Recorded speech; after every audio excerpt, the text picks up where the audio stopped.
আপনারা শুনছেন আহমদ ছফার লেখা উপন্যাস অর্ধেক নারী অর্ধেক ঈশ্বরী। আজকে উপন্যাসটির ৭ম পর্ব। দুদিন পর শান্তিনগরে সামারকদের বাড়িতে গেলাম। বাড়ি চিনে নিতে বিশেষ কষ্ট হয়নি। আবুলের হোটেলের সামনের পানের দোকানটিতে যখন জিজ্ঞেস করলাম, দোকানদার আমার মুখ থেকে কথা কেড়ে নিয়েই বলল, যে বাড়িতে ৩ জন সুন্দরী মাইয়া মানুষ আর একটা বুড়া মানুষ থাকে, সেই বাড়ি তালাশ করতেছেন? নাক বরাবর সিধা যাইবেন, তারপর বামে ঘুরবেন, গেইটের সামনে দেখবেন একটা জলপাই গাছ, সেই বাড়ি। জলপাই গাছ দেখে আমি ভিতরে ঢুকলাম। ১ বিঘের মতো জমির মাঝখানে একটা ছোট একতলা ঘর, আর জমির চারপাশে বাউন্ডারি দেয়াল দেয়া আছে। এক পাশে তরিতরকারির বাগান। এক ভদ্রমহিলা প্লাস্টিকের পাইপ দিয়ে পানি দিচ্ছেন। অনিন্দ সুন্দরী মহিলা, চোখ ফেরানো যায় না। মুখমণ্ডলটা ভালো করে তাকালে সামারকের সঙ্গে একটা মিল খুঁজে পাওয়া যাবে। এই ধরনের ভদ্রমহিলার সঙ্গে কথা বলতে গেলে হঠাৎ করে মুখ দিয়ে আওয়াজ বেরিয়ে আসতে চায় না। আমি ডান হাতটা তুলে সালাম দেওয়ার ভঙ্গি করলাম। ভদ্রমহিলা আমার দিকে মুখ তুলে তাকালে আমি জিজ্ঞেস করলাম, আচ্ছা, এটা কি সামারকদের বাড়ি? মহিলা কথা শুনে বিরক্ত হলেন মনে হলো। আঙুল দিয়ে সামনের দরজা দেখিয়ে বললেন, ওদিক দিয়ে ঢোকেন। ঘরের দরজা খোলা ছিল। আমি জুতো না খুলেই ভেতরে প্রবেশ করলাম। দেখলাম একেবারে সাধারণ একটি তক্তপোশের উপর একজন প্রবীণ ভদ্রলোক ঝুঁকে পড়ে কী সব লিখছেন। চারপাশে ছড়ানো অজস্র ধর্মীয় পুস্তক। ভদ্রলোকের মুখের দাড়ি একেবারে বুকের ধার অবধি নেমে এসেছে এবং সবগুলো পেকে গেছে। ভদ্রলোককে আমি সালাম দিলাম। তিনি হাত তুলে আমার সালাম নিলেন এবং কড়া পাওয়ারের চশমার ভেতর দিয়ে আমার আপাদমস্তক ভালো করে লক্ষ্য করলেন। ভদ্রলোক খুবই নরম জবানে জানতে চাইলেন আমি কেন এসেছি। আমি বিনয় সহকারে বললাম, সামারক আমাকে আসতে বলেছিল। এবার ভদ্রলোক আমার দিকে তাকিয়ে খুব সুন্দর করে হাসলেন। গামছা দিয়ে ঝেড়ে একটা কাঠের চেয়ার এগিয়ে দিয়ে বললেন, বসুন। আমি বসলাম, কিন্তু বাড়ির ভেতরে সামারকের উত্তপ্ত চিৎকার শুনতে পেলাম। আরেক মহিলার সঙ্গে সামারক চেঁচিয়ে ঝগড়া করছে।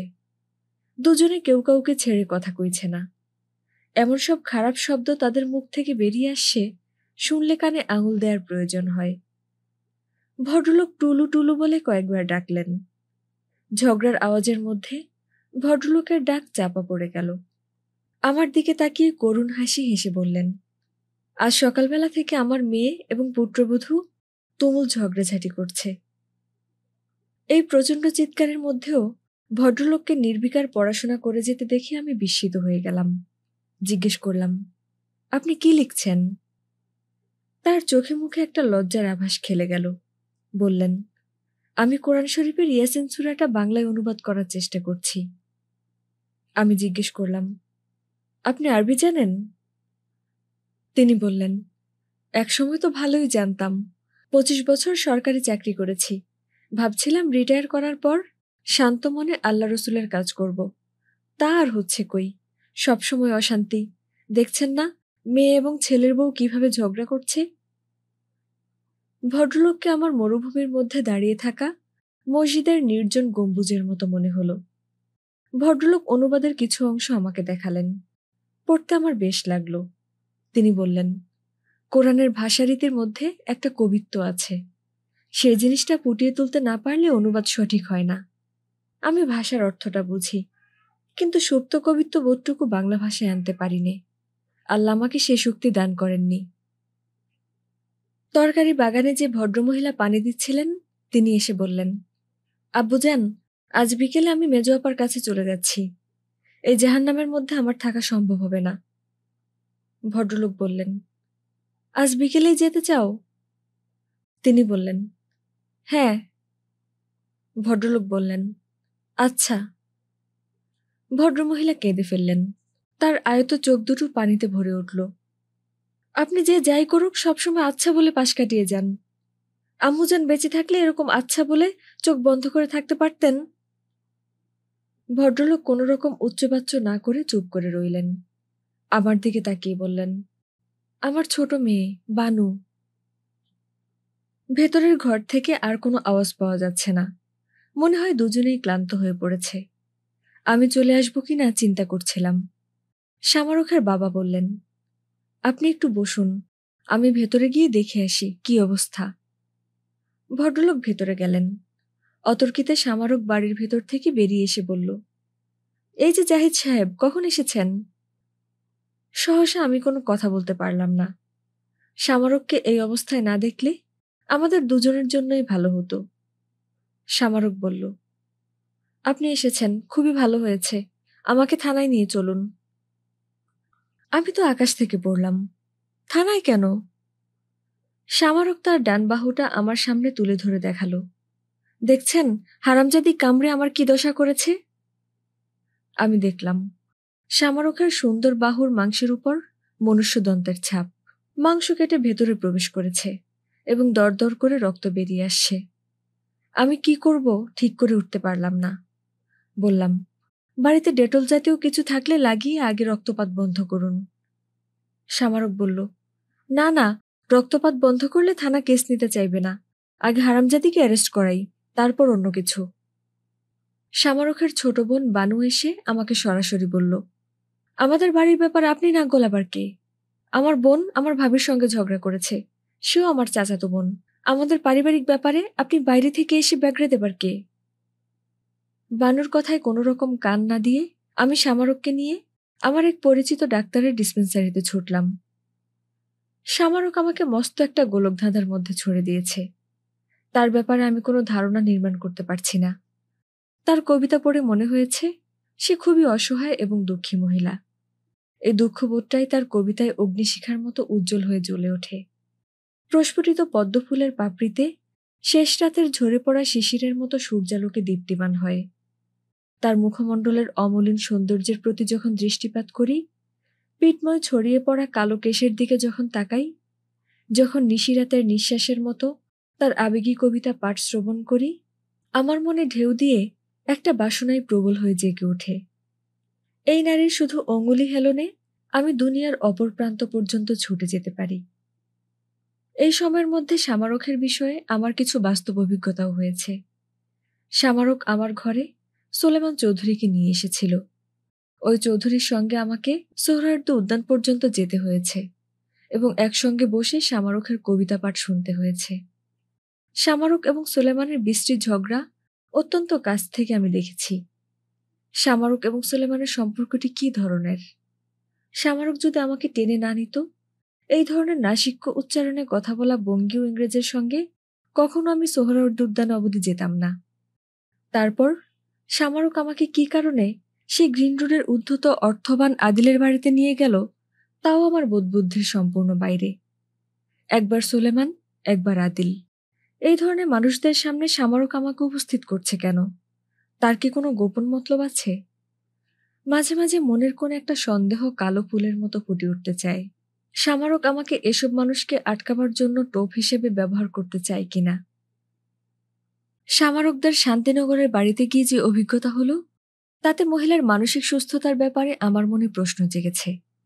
ক্যামব্রিজ থেকে পাশ করে আসা একজন মহিলা কি করে তার আপন ভাইয়ের বউয়ের সঙ্গে জন্তুর মতো কামড়াকামড়ি করে থানা পুলিশ করার আকাঙ্ক্ষা প্রকাশ করতে পারে? মনে মনে ভেবে দেখতে চেষ্টা করি, এই মহিলা আমাকে কতদূর নিয়ে যেতে পারে।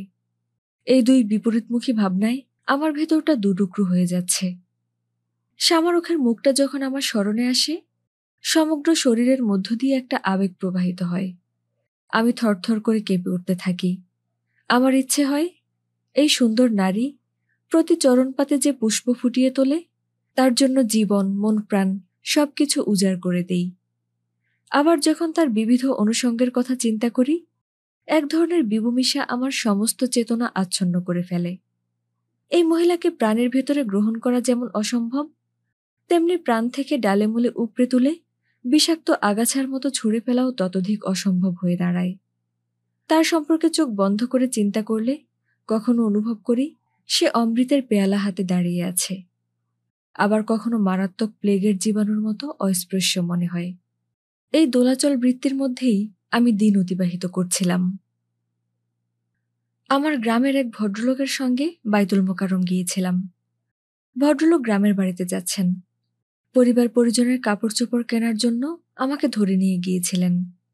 বাজার থেকে কাপড় চোপড় কেনার কাজটি আমি অপছন্দ করি, অথচ মানুষ সেই অপছন্দের কাজটি করার জন্য আমাকে বারবার ধরে নিয়ে যায়। এ দোকান সে দোকান ঘুরে ভীষণ ক্লান্ত হয়ে পড়েছিলাম। ঘোড়ার চাইতে পাঁচমিশালি মানুষের ভিড়ই হয়রান করেছে বেশি। গ্রামের ভদ্রলোককে বিদায় করার পর ভাবলাম, যাক, বাঁচা গেল। আমি বাইতুল মোকাররমের সামনে এসে মুক্ত বাতাসে শ্বাস নিলাম। সন্ধ্যের বাতি জ্বলে উঠেছে। গাড়ি ঘোড়ার আওয়াজ, মানুষের আওয়াজ, বিচিত্র বর্ণের আলোর উদ্ভাস, সবকিছু মিলিয়ে আমার মনে হলো সন্ধ্যেবেলার ঢাকা যেন ভূতপ্রেতের বাগান বাড়ি। এখানে সবকিছুই ভুতুড়ে। আমি পথ দিয়ে হেঁটে আসছিলাম। একা একা পথ চলার সময় মনে নানা রকম ভাবনার উদয় হতে থাকে। জেনারেল পোস্ট অফিস ছাড়িয়ে আমি আব্দুল গনি রোডে চলে এলাম। এই রাস্তাটিতে রিক্সা চলে না, সুতরাং অল্প স্বল্প ফাঁকা থাকে। হঠাৎ করে পেছন থেকে কে একজন আমার শরীরে হাত রাখল। আমি চমকে উঠলাম। হাইজেকারের পাল্লায় পড়ে গেলাম না তো? এ মাসের স্কলারশিপের পুরো টাকাটা এখনো আমার পকেটে। যদি নিয়ে যায়, সারা মাস আমার চলবে কেমন করে? পেছনে তাকিয়ে দেখি অর্থনীতি বিভাগের প্রফেসর তাইবুদ্দিন সাহেব। তিনি আমার দিকে তাকিয়ে মিটিমিটি হাসছেন। অদূরে তার সাদা ফিয়াটখানা দাঁড়িয়ে। তিনি বললেন, কি ভায়া, তোমার ভাবনার ব্যাঘাত ঘটালাম নাকি? বেশ হেলতে দুলতে যাচ্ছ একাকী। আমি একটুখানি লজ্জিত হলাম। বললাম, না স্যার, এই সন্ধ্যেবেলায় এই ফাঁকা রাস্তায় হাঁটতে ভালো লাগে। তিনি বললেন, তুমি তো আবার ভাবুক মানুষ, গাড়িতে উঠতে বললে রাগ করবে? আমি বললাম, রাগ করব কেন স্যার? আমি গাড়ির পেছনে বসতে যাচ্ছিলাম।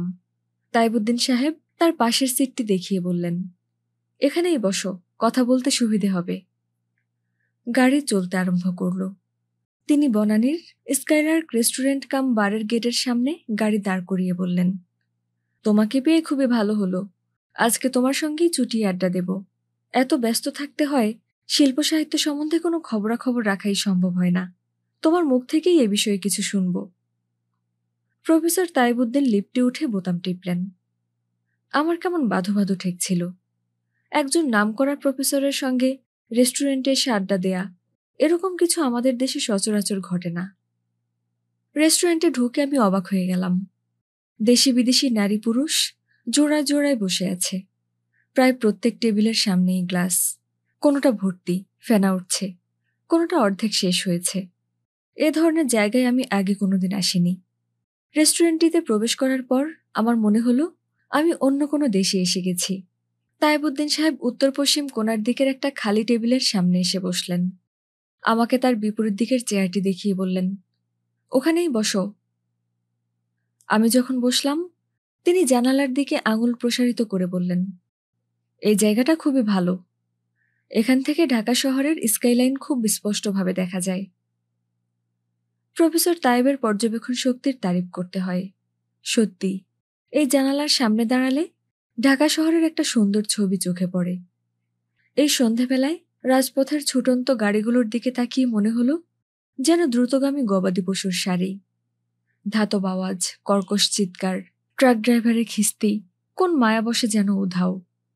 এয়ার কন্ডিশনড রেস্টুরেন্টের কাঁচের জানালা দিয়ে গমনাগমনের মৃদুমন্দ ছন্দটিই শুধু ধরা পড়ছিল। ইউনিফর্ম পরা বেয়ারা সামনে এসে দাঁড়ালে তাইবুদ্দিন সাহেব আমার দিকে তাকিয়ে বললেন, আমি একটু হুইস্কি খাবো, তুমি কি খাবে বলো? আমি বললাম, আমি এক কাপ চা খেতে চাই। তিনি বললেন, চা খেতে গেলে নিচের তলায় যেতে হবে। আমি বললাম, তাহলে স্যার আমি কিছুই খাবো না। তিনি বললেন, তা কি করে হয়, অন্তত একটা বিয়ার খাও। বেয়ারাকে বললেন, আমাকে 4 পেগ হুইস্কি দাও, সঙ্গে সোডা, আর এই সাহেবকে একটা বিয়ার। সঙ্গে খাবার কি আছে? বেয়ারা কাছে এসে বলল, বটি কাবাব এবং হাঁসের ফ্রাই করা মাংস আছে। তাইবুদ্দিন সাহেব বললেন, হাঁসের ফ্রাই দাও। তাইবুদ্দিন সাহেব চেয়ার থেকে উঠে বললেন, তুমি বসো, আমি একটু টয়লেট থেকে আসি। বেয়ারা গ্লাসে হুইস্কি ঢেলে দিল, সোডার গ্লাসটি পাশে রাখল। তারপর বিয়ারের টিনটি আমার সামনে রেখে ভেতরে চলে গেল। অল্পক্ষণের মধ্যেই ড্রাগন আঁকা সোনালি বর্ডার দেয়া চিনেমাটির প্লেটে ফ্রাই করা হাঁসের মাংস অত্যন্ত তরিবৎ সহকারে বসিয়ে দিল। তায়েবউদ্দিন সাহেব ন্যাপকিনে হাত মুছতে মুছতে চেয়ারে বসে বললেন, বাহ, হাঁসের মাংসের গন্ধ তো ভারী চমৎকার। আমার মুখ দিয়ে কথা বেরোল না, কারণ এই স্বপ্নপুরী রেস্টুরেন্ট, এই তরল হুইস্কির গ্লাস, ড্রাগন আঁকা প্লেটে ধুমায়িত হাঁসের মাংসের ফ্রাই, বুকে সোনালি তকমা আটা বেয়ারা, সবকিছুই আমার কাছে নতুন এবং অপরিচিত। এই পরিবেশে আমার আসার কথা নয়। যদিও আমি টেবিলের সামনে হাজির আছি, আমার একটা অংশ মনে হচ্ছে আব্দুল গনি রোডে রেখে এসেছি। প্রফেসর তায়েব হুইস্কিতে সোডা মিশিয়ে চুমুক দিলেন এবং কাঁটা চামচ দিয়ে এক টুকরো হাঁসের প্রায় মুখের মধ্যে পুরে দিলেন। তার মুখ থেকে আহ শব্দটি বেরিয়ে এলো। বোঝা গেল মাংসের স্বাদ তার ভালো লেগেছে। তার দেখা দেখি আমিও কাঁটা চামচ দিয়ে এক খণ্ড হাঁসের প্রায় মুখে ঢুকিয়ে দিলাম। প্রফেসর সাহেব হুইস্কির গ্লাসে চুমুক দেওয়ার ফাঁকে ফাঁকে আমার দিকে তাকাচ্ছিলেন। গ্লাসটা টেবিলে রেখে হঠাৎ তিনি আমাকে জিজ্ঞেস করে বসলেন, ও কি, তুমি বিয়ারের টিনটা খোলনি কেন? আমি চুপ করে রইলাম। বিয়ারের টিন কি করে কোন দিক দিয়ে খুলতে হয় তাও আমি জানি নে। তিনি সেটা বুঝে গেলেন এবং নিজেই টিনটা খুলে আমার হাতে তুলে দিলেন। আমি টিনটা কাত করে গ্লাসে ঢালতে গিয়ে দেখি ভুসভুস করে ফেনা বেরিয়ে এসে টেবিলে ছড়িয়ে যাচ্ছে। আমি রীতিমতো অপ্রস্তুত বোধ করতে থাকলাম। প্রফেসর তায়েব বললেন, ও কিছু না, 1 মিনিটের মধ্যেই কেটে যাবে। আমি যখন বিয়ারের গ্লাস তুলে সামান্য পান করলাম, এক ধরনের তেতো স্বাদে আমার জিভ একরকম অসাড় হয়ে গেল। বমি বমি ভাব অনুভব করছিলাম। অন্য জায়গায় অন্য পরিবেশে হলে হয়তো হড়হড় করে বমি করে ফেলতাম, কিন্তু এই রেস্টুরেন্টে আসার পর থেকেই একটা ভীতি আমার শরীরে ভর করেছে। সেই কারণেই বমি করে সবকিছু উগরে দেওয়া সম্ভব হলো না। থেমে থেমে আমি বিয়ার গলায় ঢেলে দিচ্ছিলাম। প্রফেসর তায়েব একটা সিগারেট জ্বালিয়ে বললেন, তোমরা যারা শিল্প সাহিত্যের সঙ্গে যুক্ত আছো, মাঝে মধ্যে এসব জায়গায় আসা উচিত। মানুষ কিভাবে লাইফ এনজয় করে সেটাও তোমাদের জানা উচিত। অভিজ্ঞতা না থাকলে ইনসাইট জন্মাবে কেমন করে? হুইস্কের ঘোরেই তিনি জিজ্ঞেস করলেন, তা তুমি এখন কি লিখছ? আমি বললাম, কিছুদিন থেকে লিখতে পারছি নে। মনে মনে আমি প্রফেসর তায়েবকে ধন্যবাদ দিলাম। তিনি আমার নিজের বিষয়ে বিশেষ ধারণা পোষণ করেন। আমি বললাম, স্যার, আমার মাঝে মাঝে এমন হয়, চেষ্টা করেও 1 লাইন লিখতে পারি নে। প্রফেসর হাতের ইশারায় বেয়ারাকে ডেকে তার গ্লাসে আরও 3 পেগ হুইস্কি দেওয়ার নির্দেশ দিলেন। তারপর আমার দিকে স্থির দৃষ্টিতে তাকিয়ে বললেন, কিন্তু বাজারে তোমার নামে একটা দুর্নাম রটেছে যে আজকাল তুমি কিছুই করছো না, লিখছো না এবং গবেষণার কাজও করছো না। সকাল সন্ধে এক সুন্দরী মহিলাকে নিয়ে নাকি কোথায় কোথায় ঘুরে বেড়াচ্ছ। তার মুখে এই কথা শোনার পর আমার ভেতরে প্রচণ্ড একটা ঝাঁকুনি খেলে গেল। আমার ষষ্ঠ ইন্দ্রিয় বলে দিল, প্রফেসর তায়েব আমাকে গাড়িতে চড়িয়ে এই রেস্টুরেন্টে নিয়ে এসেছেন শুধু এই একটি কারণে। সামরিক সম্পর্কে সব ধরনের খবরাখবর সংগ্রহ করাই তার অভিপ্রায়। এবার আমি তার দিকে ভালো করে তাকালাম। বিশ্ববিদ্যালয়ে তার সম্পর্কে যতগুলো গল্প চালু আছে একে একে আমার মনে পড়তে লাগলো। প্রফেসর তায়েবের স্ত্রী তাকে ছেড়ে চলে গেছেন এবং তিনি আলাদা বাড়িতে বাস করেন। তার বাড়িতে স্থায়ীভাবে কোনো কাজের মেয়ে থাকতে পারে না। কোনোটাকে তায়েব সাহেব নিজে তাড়িয়ে দেন, কোনোটা আপনা থেকেই চলে যায়। কোনো কোনো কাজের মেয়েকে আবার ভীষণ জমকালো সাজ পোশাকে সাজিয়ে রাখেন। অন্য শিক্ষকদের বেগমরাও সেটা লক্ষ্য না করে পারেন না। এতদিন আমি বিশ্বাস করে এসেছি এই প্রতিভাবান শিক্ষকের খোলামেলা স্বভাবের জন্য ঈর্ষাপরায়ণ শত্রুরা তার নামে অপবাদ রটিয়ে দিয়েছে। এখন আমার মনে হলো তার নামে যেসব গুজব রটেছে তার সবগুলো না হলেও অনেকগুলো সত্যি। তার সম্পর্কে যে শ্রদ্ধার ভাবটি এতদিন পোষণ করে আসছিলাম ভেঙে খান খান হয়ে গেল। আমার সারা শরীর থেকে ঘাম নির্গত হচ্ছিল। নিজের অজান্তেই গ্লাসের সমস্ত বিয়ার কখন শেষ করে ফেলেছি টেরও পাইনি। প্রফেসর তায়েবের দিকে তাকিয়ে দেখি তিনি এখনও আমার দিকে তাকিয়ে উত্তরের প্রতীক্ষা করছেন। এই প্রথমবার তার বাঁকা নাকটা দেখে আমার শকুনের কথা মনে পড়ে গেল। আমাদের দেশে বিশেষ সাপ এবং শকুনের বিশেষ প্রজাতি বিলুপ্ত হয়ে যাচ্ছে। এই সংবাদ কোনো একটা প্রাণী বিষয়ক ম্যাগাজিনের মাধ্যমে জেনে গিয়েছিলাম। তায়েব সাহেবের মুখের দিকে ভালো করে তাকিয়ে মনে হলো পৃথিবী থেকে সাপ এবং শকুনের বিশেষ প্রজাতি বিলুপ্ত হলে কোনো ক্ষতি বৃদ্ধি হবে না। এক এক টাইপের মানুষের মধ্যে এই সাপ শকুনেরা নতুন জীবন লাভ করে বেঁচে থাকবে।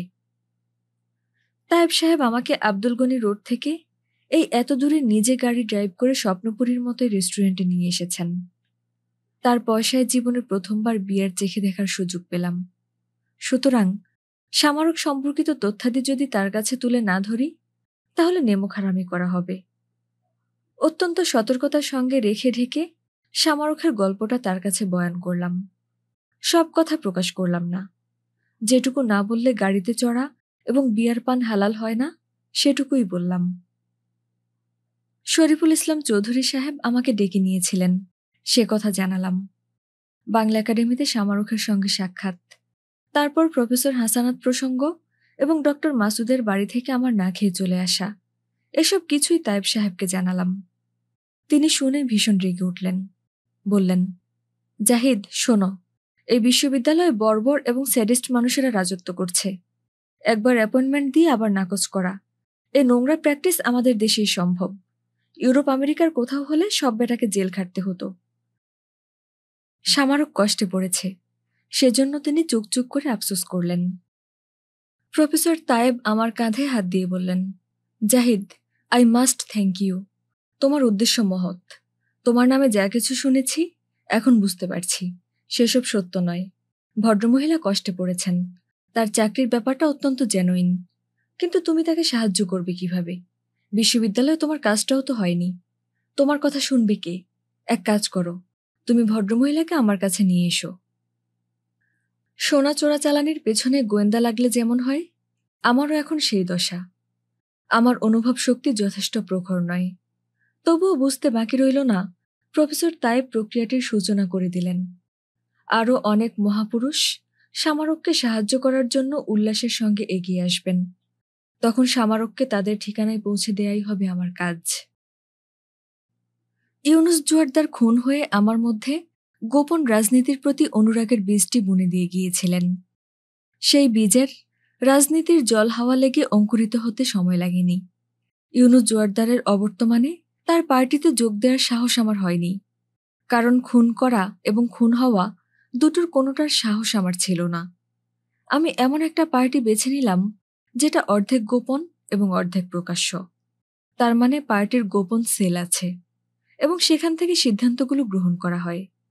আর প্রকাশ্য অংশের কাজ হলো সেগুলোকে চলতি রাজনীতির সঙ্গে খাপ খাইয়ে তার অনুকূলে জনমত সৃষ্টি করা। লেখক, সাহিত্যিক এবং শিক্ষকদের ভেতর যোগাযোগ করার দায়িত্ব আমাকে দেয়া হয়েছিল। আমার সঙ্গে প্রকাশ্য অংশের বিশেষ সম্পর্ক ছিল না, মিটিং মিছিলে অংশগ্রহণ করা ছাড়া। আমি সরাসরি পার্টির বস কমরেড এনামুল হকের সঙ্গে যোগাযোগ রক্ষা করতাম। তিনি বিশেষ প্রয়োজন ছাড়া জনসমক্ষে দেখা দিতেন না। এই রহস্যময় পুরুষ, যার কথায় বিপ্লব, হাসিতে কাশিতে বিপ্লব, এমন এক মহাপুরুষের সঙ্গে আমার বিশেষ সম্পর্ক আছে মনে করলে আমি মনের মধ্যে একটা জোর অনুভব করতাম। ভাবতাম আমি কখনো একা নই। এই রহস্যময় পুরুষ অদৃশ্যভাবে আমার সঙ্গে অবস্থান করছেন। কমরেড এনামুল হকের কাছে প্রতি 15 দিন অন্তর আমার কাজকর্মের রিপোর্ট দিতাম। সামারকের সঙ্গে পরিচয় হওয়ার পর 3 মাস কোথা দিয়ে কিভাবে পার হয়ে গেল আমি বুঝতে পারিনি। একদিনও কমরেড এনামুল হকের কাছে যাওয়া হয়নি, অথচ তিনি 3-4 বার দেখা করতে সংবাদ পাঠিয়েছেন। শেষ পর্যন্ত আমি খিলগাঁও চৌধুরী পাড়ায় কমরেড এনামুল হকের গোপন আস্তানায় তার সঙ্গে সাক্ষাৎ করতে গেলাম। আমাকে সংবাদ জানানো হলো কমরেড অন্য কমরেডদের সঙ্গে জরুরি বিষয়ে আলাপ করছেন, আমাকে একটু অপেক্ষা করতে হবে। আমি বাইরের ঘরে হাতল ভাঙা চেয়ারের উপর বসে পড়লাম। ঘণ্টাখানেক পর আমাকে ভেতরে ডাকা হলো। কমরেড এনামুল হকের ঘরে দেখলাম আধোয়া প্লেটের স্তূপ, মাংসের হাড়গোড় সরিয়ে নেওয়া হয়নি। সারা ঘরে ছড়ানো স্টার সিগারেটের বটি। দেয়ালে মার্কস, এঙ্গেলস, লেনিন, স্ট্যালিন এবং মাও সেতুংয়ের ছবি। আমরা যারা কমরেড এনামুল হকের চেলা, সঙ্গত কারণেই বিশ্বাস করি বাংলাদেশে যদি সর্বহারার সফল বিপ্লব হয়, মার্কস, এঙ্গেলস, লেনিন, স্ট্যালিন, মাও সেতুং এর পাশে কমরেড এনামুল হকও একটা স্থান দখল করে নেবেন। আমি 3 মাস আসিনি। এই সময়ের মধ্যে কমরেড এনামুল হকের দাড়িগোঁফ আরও লম্বা হয়েছে। তার সুদূরপ্রসারী দৃষ্টির রহস্যময়তা আরও গাঢ় হয়েছে। যে হাতের বজ্রমুষ্টিতে তিনি সমাজের সমস্ত বন্ধন চূর্ণ করবেন বলে আমরা মনে করি, সেই হাত দিয়ে কমরেড এনামুল হক আমার হাত চেপে ধরলেন। পুরুষের হাত। এই হাতের স্পর্শ একবার যে পেয়েছে, কমরেড হকের প্রতি আকৃষ্ট না হয়ে পারেনি। কমরেড হক তার তেজব্যঞ্জক রহস্যময় দৃষ্টি এমনভাবে আমার উপর প্রয়োগ করলেন, আমার মনে হলো শরীরের নাড়িভুড়ি পর্যন্ত দেখে ফেলতে পারেন। তার সেই দিব্য দৃষ্টি থেকে কোনো কিছুই আমরা লুকোতে পারিনি। এবার কমরেড হক কথা বললেন। আমরা মনে করলাম কমরেড জাহিদ বিপ্লবী দায়িত্ব ভুলে গিয়েছেন এবং আমাদের ছেড়ে দিয়েছেন। আমি ভীষণ লজ্জিত হয়ে পড়লাম। আমতা আমতা করে একটা কৈফিয়ত দাঁড় করাতে চেষ্টা করলাম। শরীর ভালো ছিল না, তাছাড়া গবেষণার কাজে মনোযোগ দিতে হয়েছিল। আমার খোঁড়া কৈফিয়ত শুনে বললেন, কমরেড জাহিদ, আপনাকে আর বানিয়ে বানিয়ে কৈফিয়ত দিতে হবে না। আমরা জানি একজন সুন্দরী মহিলাকে নিয়ে আপনাকে অত্যন্ত ব্যস্ত থাকতে হয়েছিল। সেজন্য আপনাকে দোষারোপ করব না, বরং আপনার তারিফ করব। মনে আছে কমরেড, প্লেটো বলেছিলেন, সুন্দরী মহিলারা সমাজের এজমাল সম্পত্তি। আপনার বান্ধবীকেও পার্টিতে নিয়ে আসুন, ভয় পাবেন না। বান্ধবী আপনার ঠিকই থাকবে, কিন্তু কাজ করবে পার্টির। আমার মনে হলো কমরেড এনামুল হকের সঙ্গে খোলাখুলি কথা বলা ভালো। আমি বললাম, কমরেড, এই ভদ্রমহিলা তো বিশ্ববিদ্যালয়ে শিক্ষকতার কাজ চাইছেন। কমরেড এনামুল হক আবার ঠা ঠা করে হেসে উঠলেন। তারপর বললেন, কমরেড, রাগ করবেন না। আপনার চিন্তা চেতনা এখনো বুর্জুয়া ধ্যান ধারণায় আচ্ছন্ন। এই সুন্দরী মহিলা বিশ্ববিদ্যালয়ে কি করবে? আপনি কি চান ওই বস্তাপচা জিনিস পরিয়ে মহিলা তার জীবন অপচয় করবেন? বিপ্লবের তাজা কাজে লাগিয়ে দিন। আমি বললাম, তার থাকার অসুবিধা আছে, চলার কোনো সঙ্গতি নেই। কমরেড এনামুল হক বললেন, সেই দুশ্চিন্তা আপনার নয়, পার্টি সব ভার বহন করবে। তারপর তিনি আমার কাঁধে হাত দিয়ে গোপন কিছু ফাঁস করছেন এমনভাবে বললেন, কমরেড, জানেন একজন সুশিক্ষিত সুন্দর মহিলা আমাদের পার্টিতে থাকলে আমাদের কত সুবিধে হয়? আমাদের শত্রুদের খবরাখবর সংগ্রহ করতে হয়, চাঁদা উঠাতে হয়। ভয় পাবেন না কমরেড, আপনার বান্ধবী আপনারই থাকবে, লাগিয়ে দিন পার্টির কাজে। একটু অবসর সময়ে আসবেন, আমি লেনিনের রচনাবলী খুলে আপনাকে দেখাবো। মহামতি লেনিন পরিষ্কার বলেছেন, বিপ্লব সফল করতে হলে সৌন্দর্য, শক্তি, অর্থ, মেধা, কৌশল সবকিছু একযোগে কাজে লাগাতে হবে। নিয়ে আসুন আপনার বান্ধবীকে। আমি নিস্পৃহভাবে বললাম, কমরেড, ওই মহিলার মাথার মধ্যে একটা দুটো নয়, অনেকগুলো ছিট আছে। এ ধরনের মহিলা বিপ্লবী কাজকর্মের মোটেই উপযুক্ত হবে না। কমরেড হক একটা চুরুট জ্বালালেন এবং টান দিয়ে বললেন, কমরেড জাহিদ, বললে আপনি অসন্তুষ্ট হবেন। বুর্জুয়া ধ্যান ধারণা আপনার মনে এমনভাবে শেকড় গেড়েছে যে বিপ্লবী দৃষ্টিভঙ্গি আপনার মধ্যে এখনো পর্যন্ত জন্মাতে পারেনি। মানুষের যত রকম ব্যাধি আছে তার অর্ধেক সামাজিক ব্যাধি। বিপ্লবী কর্মকাণ্ড হল এ ধরনের রোগ ব্যাধি নিরাময়ের মোক্ষম ওষুধ। পার্টিতে নিয়ে আসেন, দেখবেন 1 সপ্তাহের মধ্যে আপনার বান্ধবী সুস্থ হয়ে উঠবেন। বুঝলাম, সামারুখের অবস্থা হয়েছে গোল আলুর মতো। গোল আলু যেমন মাছ, মাংস, শুটকি সবকিছুর জন্য প্রয়োজন, তেমনি সামারুখকেও সবার প্রয়োজন। বিপ্লবের জন্য, কবিতার জন্য, রাজনীতির জন্য, এমনকি লুচ্চমি তেজরামির জন্য সামারুখের প্রয়োজন। দিনে দিনে নানা স্তরের মানুষের মধ্যে তার চাহিদা বাড়তে থাকবে। ভার বইবার দায়িত্বটুকু কেন একা আমার? যদি পারতাম, কেঁদে মনের বোঝা হালকা করতাম। একদিন দুপুরবেলা সামারুক এসে বলল, আপনি আজ আমাকে খাওয়াবেন। আমি বিব্রতকর একটা অবস্থার মধ্যে পড়ে গেলাম। এই মহিলা দিনে দিনে আমার সমস্ত দীনতার কথা জেনে যাচ্ছে। আমি এই ভেবে শঙ্কিত হলাম যে বজলুর মেসেজে খাবার খাই, দেখলে ভদ্রমহিলা নিশ্চয়ই তার নাক কুঁচকাবে। অথচ সে আজ নিজের থেকে কিছু খেতে চাওয়ার প্রস্তাব দিয়েছে। এটাকে আমার সৌভাগ্য বলে ধরে নিলাম। আমি জামাকাপড় পরতে আরম্ভ করলাম। ভদ্রমহিলা আমার দিকে বড় বড় চোখ মেলে মন্তব্য করে বলল, আপনি এরকম উদ্ভট জামাকাপড় পরেন কেন? শুনে আমার ভীষণ রাগ হলো, কিন্তু সামলে নিলাম। বললাম, জামাকাপড় আমি নিজে কিনি নে, বন্ধুবান্ধবদের কাছ থেকে যখন যেটা পাওয়া যায় পরে ফেলি। আমি আলনার দিকে তার দৃষ্টি আকর্ষণ করে বললাম, এখানে যে শার্ট প্যান্ট দেখছেন তার কোনোটাই আমার কেনা নয়, সবগুলোই কারো না কারো কাছ থেকে পাওয়া। তাই আমার জামা কাপড়ের কোনোটাই আমার গায়ের সঙ্গে খাপ খায় না। কোনোটা শরীরের মাপে ছোট, কোনোটা বড়। কিন্তু আমি দিব্যি পরে বেড়াচ্ছি। গায়ের মাপের চাইতে ছোট বড় জামা কাপড় পরা যেন মস্ত একটা মজার ব্যাপার। এরকম একটা ভঙ্গি করে উচ্চকণ্ঠে হেসে উঠলাম। মহিলা কোনো কথা বলল না, শুধু আমার দিকে ঠান্ডা চোখে তাকালো একবার। আমি বললাম, চলুন। সামারক জানতে চাইল, কোথায়? আমি বললাম, বাইরে। সে বলল, বাইরে থেকেই তো এলাম, আবার বাইরে যাব কেন? আমি বললাম, আপনি তো খেতে চাইলেন, তাই কোনো রেস্টুরেন্টে চলুন। সামারক বলল, আপনার হোস্টেলে খাবার পাওয়া যায় না? আমি বললাম, সে খাবার খেতে আপনার রুচি হবে না। সামারক বলল, আপনারা সবাই দুবেলা ওই খাবার খেয়েই তো বেঁচে আছেন। আমি সামারকের চোখে চোখে তাকিয়ে প্রশ্ন করলাম, আমাদের মেসের খাবার খেলে আমার প্রতি আপনার ঘৃণা জন্মাবে? সে কপট ক্রোধের ভান করে বলল, জাহিদ সাহেব, আপনি ইনকরেজিবল, চলুন আপনাদের মেসে যাই। আমি মনে মনে প্রমাদ গুনলাম, এখন মেসের অধিকাংশ বোর্ডার খেতে বসেছে। এই সময় যদি তাকে নিয়ে যাই, একটা দৃশ্যের অবতারণা করা হবে। আমাদের মেসে পুরুষদের পাশাপাশি মহিলাদের খেতে আপত্তি নেই। অনেক সময় স্বামী স্ত্রী দুজন রান্নার ঝামেলা এড়াবার জন্য দুবেলাই মেসে এসে খাওয়া দাওয়া করে। কেউ কেউ তাদের বান্ধবী এবং আত্মীয়দের নিয়েও মেসে খেয়ে থাকে। কিন্তু সামারকের ব্যাপারে যে ভয় আমি করছিলাম, তাকে যদি মেসে নিয়ে আসি, হঠাৎ কেউ কিছু বলে ফেলতে পারে। এমনিতেই সামারককে নিয়ে মানুষজন এত সব আজে বাজে কথা বলে যে শুনতে শুনতে আমার কান ঝালাপালা হয়ে গেছে। আজ সামারকের উপস্থিতিতে কেউ যদি উল্টো সিধে কিছু বলে বসে, সে ঝগড়া করার জন্য মুখিয়ে উঠবে। মাঝখানে আমি বেচারি বিপদের মধ্যে পড়ে যাব। সামারককে বললাম, আপনি হাত পা ধুতে থাকুন, আমি মেস থেকে খাবার নিয়ে আসি। সে বলল, আপনি কষ্ট করতে যাবেন কেন? চলুন মেসে গিয়েই খেয়ে আসি। অগত্যা তাকে নিয়ে আমাকে মেসে যেতে হলো। তখন বোর্ডাররা সবাই খেতে বসেছে। সবগুলো টেবিলই ভর্তি। ৩ নম্বর টেবিলের কোণার দিকটা খালি। ওখানেই আমি সামারককে নিয়ে বসলাম।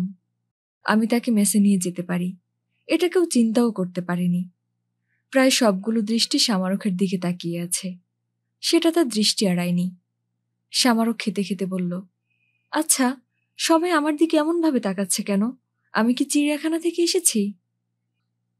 আমার বলতে ইচ্ছে হয়েছিল, সুন্দর মহিলাদের দিকে সবাই তাকিয়ে থাকে, এটা তো খুব মামুলি ব্যাপার। কিন্তু চেপে গেলাম। আমার পাশে বসেছিলেন রিয়াজুল সাহেব। আচার আচরণে তিনি পারফেক্ট জেন্টলম্যান। সামারককে উদ্দেশ্য করে বললেন, আপনাকে আগে কেউ দেখেনি তো, সেই জন্যই তাকাচ্ছে, আপনি কিছু মনে করবেন না।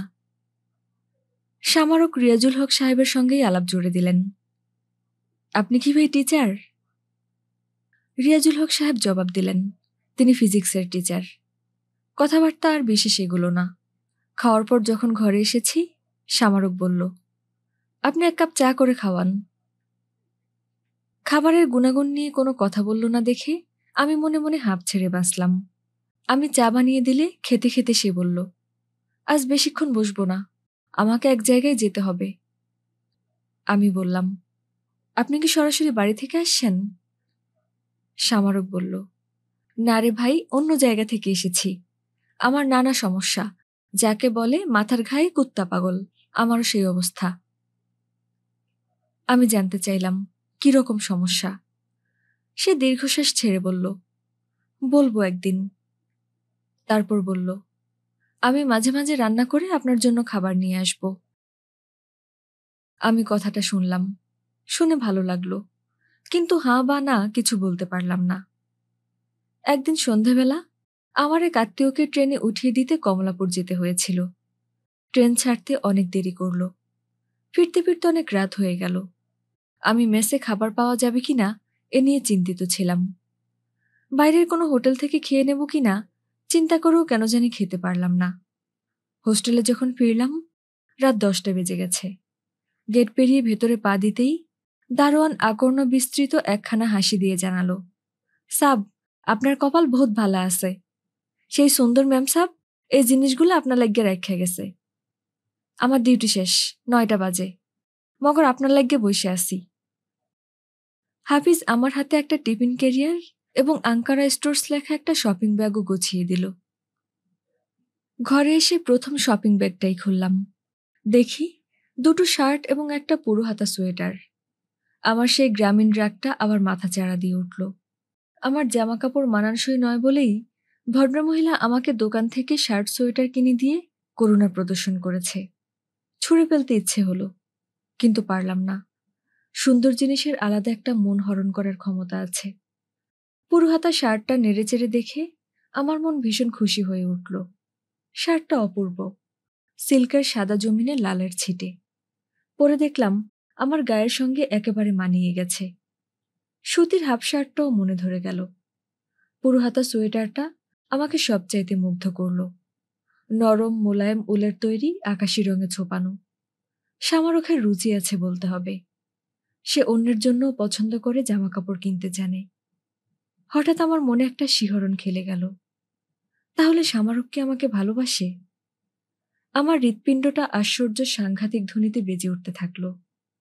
শরীরের রক্তসভায় একটা উচ্ছ্বাসের সাড়া জেগেছে। আমি নিজেকে নিজের মধ্যে আর ধরে রাখতে পারছি নে। কি সুখ, কি আনন্দ! এই অসহ্য আনন্দের ভার কি করে বহন করি? কোনো রকমে জুতো জোড়া পা থেকে গলিয়ে বিছানার উপর শটান শুয়ে পড়ি। আমি ঘুমে না জাগরণে সেই বোধ লুপ্ত হয়ে গেছে। অনেকক্ষণ এভাবে শুয়ে থাকার পর টের পেলাম এখনো রাতের খাওয়া শেষ করিনি। 4 থাকলা শামারুখের টিফিন ক্যারিয়ার খুললাম। প্রথম থাকে দেখি কয়েক টুকরা কাটা শসা, একটা কাঁচামরিচ এবং একটা আস্ত পাতাসুদ্ধ পেঁয়াজ। একপাশে সামান্য পরিমাণ আমের ঝাল আচার। এগুলো মহামূল্য পদার্থ নয়, কিন্তু টিফিন ক্যারিয়ারে যেভাবে সাজিয়ে রাখা হয়েছে সেই সুন্দর যত্নটাই আমাকে অভিভূত করে ফেলল। দ্বিতীয় থাকে সরু চালের ভাত এবং ওপরে 2 ফালি বেগুন ভাজা। তৃতীয় থাকে 8-10টা ভাজা চাপিলা মাছ এবং চতুর্থ থাকে ঘন মুগের ডাল। সহসা আমার চোখ দিয়ে পানি বেরিয়ে আসতে চাইল। আহা, কতকাল ঘরের খাবার খাইনি। প্রতি রাতে হোস্টেলে ফিরে দেখি দরজার সামনে বজলু টিফিন ক্যারিয়ার থুয়ে গেছে। ঢাকনা খুললেই দেখি বাটির মধ্যে একটা মুরগির ঠ্যাং চিত হয়ে শুয়ে রয়েছে। ওই মুরগির ঠ্যাং দেখতে দেখতে আর মুরগির ঠ্যাং খেতে খেতে স্বয়ং আল্লাহ তাআলার বিরুদ্ধে আমার মনে অনেক নালিশ জমা হয়ে গেছে। আল্লাহ খাওয়ার সময় নিছক আমার বিরক্তি উৎপাদন করার জন্য ওই 2 ঠ্যাঙে পাখিটাকে সৃষ্টি করেছেন। শামারুখের রেখে যাওয়া ছিমছাম পরিপাটি খাবার খেতে খেতে যত্ন এবং মমতা দিয়ে ঢাকা একখানা ঘরের কথা মনে হতে লাগলো। আমার কি ঘর হবে? সে রাতে অনেকক্ষণ পর্যন্ত আমি ঘুমোতে পারিনি। একসময় ঘরে থাকা অসহ্য হয়ে দাঁড়ালো। দরজা খুলে বেরিয়ে এলাম। দারোয়ানকে ঘুম থেকে জাগিয়ে গেট খোলালাম। উন্মুক্ত প্রাঙ্গণে বেরিয়ে আসার সঙ্গে সঙ্গে টের পেলাম ভীষণ ঠান্ডা হাওয়া বইছে। এই ঠান্ডার মধ্যেই একাকী লনে পায়চারি করতে লাগলাম। রাতের পৃথিবী চুপচাপ, গাড়ি ঘোড়ার শব্দও কানে আসছে না। আকাশের দিকে দৃষ্টিপাত করে দেখলাম লাখ কোটি গ্রহ নক্ষত্রের দেয়ালি চলছে।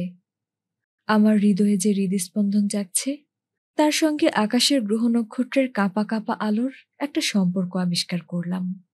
এই তারাভরা আকাশের নিচে একা একা পায়চারি করতে করতে কেন জানি মনে হলো গাছপালা, পশু পাখি, গ্রহ নক্ষত্র কোনো কিছুর থেকে আমি আলাদা নই, বিচ্ছিন্ন নই। নিসর্গের মধ্যে সবসময় একটা পরিপূর্ণতা বিরাজ করছে। আমার নিজেকেও ওই চরাচর পরিব্যাপ্ত পূর্ণতার অংশ মনে হলো। আমি অনুভব করলাম আমার ভেতরে শূন্যতা কিংবা অপূর্ণতার লেশমাত্রও নেই। এই পরিপূর্ণতার বোধটি আমার মনে মৌমাছির চাকের মতো জমেছে।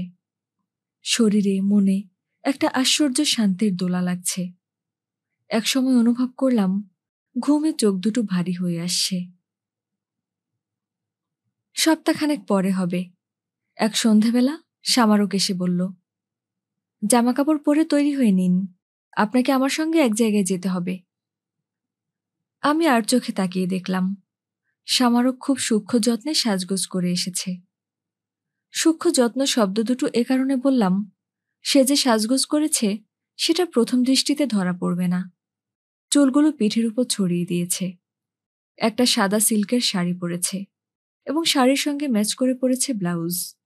তার পরনে স্যান্ডেলের স্ট্রাইপগুলো সাদা, হাতের ব্যাগটিও সাদা রঙের। ওই সুব্রতাময়ের দিকে আমি অপলক চোখে তাকিয়ে রইলাম। তার শরীর থেকে একটা মৃদু মন্থর ঘ্রাণ বেরিয়ে এসে ঘরের বাতাস পর্যন্ত সুবাসিত করে তুলছে।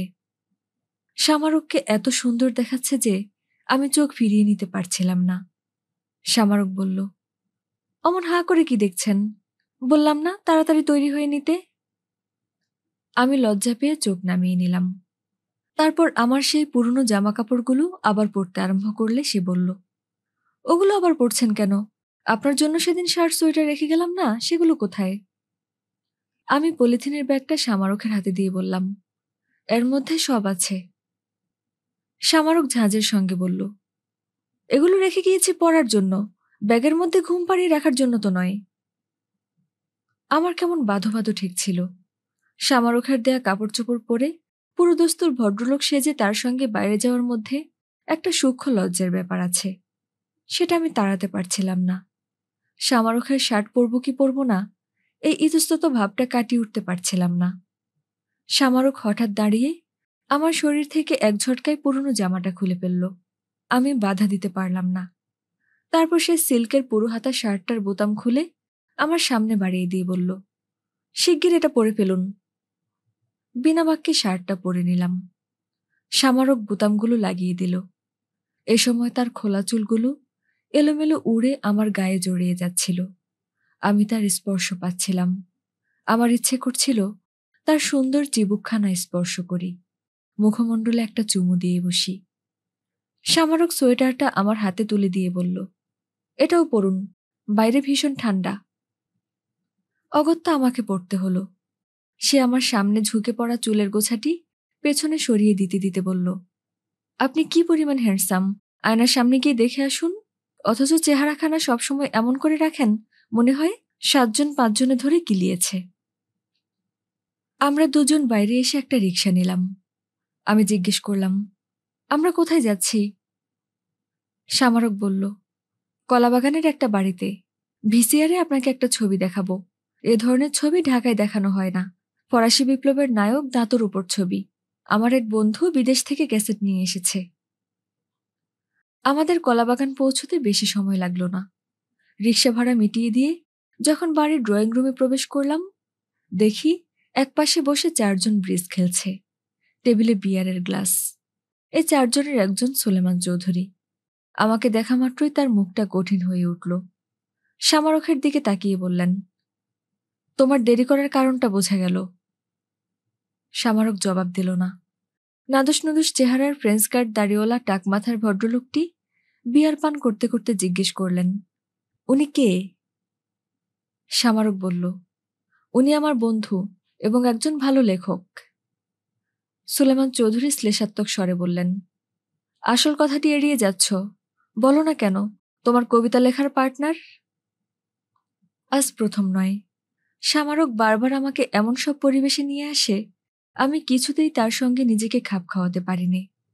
আমার ইচ্ছে করছিল পালিয়ে চলে আসি। সেটা আরো খারাপ দেখাবে বলে চলে আসতে পারছিলাম না। এই ভদ্রলোকেরা বাংলা ভাষাতেই কথাবার্তা বলছিলেন, কিন্তু আমার মনে হলো সে ভাষা আমি বুঝিনি। সোফার কোণার দিকে লম্বাপানা ভদ্রলোকটি আমার গায়ের জামার দিকে তাকিয়ে মন্তব্য করলেন, শামারুখ, এখন বুঝতে পারলাম বাইতুল মোকাররমে গাড়ি দাঁড় করিয়ে কেন আমাকে দিয়ে শার্ট এবং সোয়েটার কিনিয়েছিলে। কবি সাহেবকে জামাকাপড় গিফট করার জন্যই আমার কাছ থেকে টাকা ধার করেছিলে। ভদ্রলোক কাটা কাটা কথায় বললেন, শার্ট এবং সোয়েটার দুটো কবি সাহেবের গায়ে মানিয়েছে চমৎকার। কবি সাহেব ভাগ্যবান। আজ থেকে আমরাও সবাই কবিতা লিখতে লেগে যাব। ভদ্রলোক কেমন করে যেন হাসলেন। ভদ্রলোকের কথাগুলো শুনে আমার সারা গায়ে যেন আগুন লেগে গেল। শামারুখ এই মানুষটার কাছ থেকে টাকা ধার করে আমার জন্য শার্ট এবং সোয়েটার কিনেছে। তারপর সেগুলো দেখাবার উদ্দেশ্যে সে ভদ্রলোকের কাছেই আমাকে ধরে এনে হাজির করেছে। জামা কাপড়গুলো শরীর থেকে খুলে ফেলে শামারুখের মুখের উপর ছড়ে দিতে ইচ্ছে করছিল, কিন্তু তার তো আর উপায় নেই। সুতরাং বসে বসে অপমানটা হজম করছিলাম। নাদুস নুদুস টাক মাথার ভদ্রলোক এবার সিগারেট টেবিলে ঠুকতে ঠুকতে বললেন, Shamarukh, why should you indulge in poems? You are more than a poetry.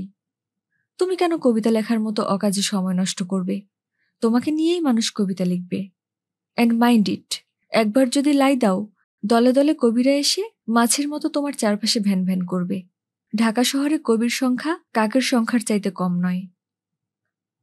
সামারক চটে গিয়ে বলল, আবেদ, ইউ আর এ ফিলথি নুইসেন্স। তুমি একটা হামবার্গ এবং ফিলিস্টিন। মানুষের প্রতি মিনিমাম রেসপেক্টও তোমার নেই। আবেদ নামের ভদ্রলোকটি হাসতে হাসতে বললেন, মানুষের প্রতি সব রেসপেক্ট তো তুমিই দেখিয়ে যাচ্ছ, অন্যদের আর রেসপেক্ট করার অবকাশ কোথায়? পথে ঘাটে যাকে যেখানেই পাচ্ছ ধরে ধরে স্ট্রিট আর্চিনদের হাজির করছো। তোমার টেস্টের তারিফ না করে পারিনে। সামারক বলল, তুমি একটা আস্ত ব্রুট। তারপর একটা বিয়ারের খালি টিন তুলে নিয়ে ভদ্রলোকের মুখের উপর ছুঁড়ে মারল এবং আমার হাত ধরে টানতে টানতে আমাকে ঘরের বাইরে নিয়ে এলো। গোটা ব্যাপারটা আমার চোখের সামনে ছায়াবাজির মতো ঘটে গেল। গেটের কাছে যখন এসেছি, সামারক বলল, জাহিদ, আপনি আস্ত একটা কাওয়ার্ড। এই আবেদ হারামজাদা আমাকে এবং আপনাকে এত অপমানজনক কথা বলল, আপনি দাঁড়িয়ে দাঁড়িয়ে সবকিছু হজম করলেন? আপনি তার মুখে একটা ঘুষি পর্যন্ত বসিয়ে দিতে পারলেন না? আমি সামারকের কথার কি উত্তর দেব ভেবে ঠিক করতে না পেরে তার মুখের দিকে হাঁ করে তাকিয়ে রইলাম।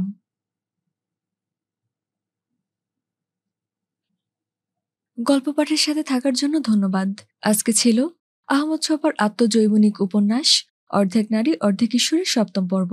আর পরবর্তী পর্বগুলো শোনার জন্য সাবস্ক্রাইব করে আমাদের পাশে থাকুন। আর অবশ্যই নিজের এবং আশপাশের মানুষদের যত্ন নিন। টাটা।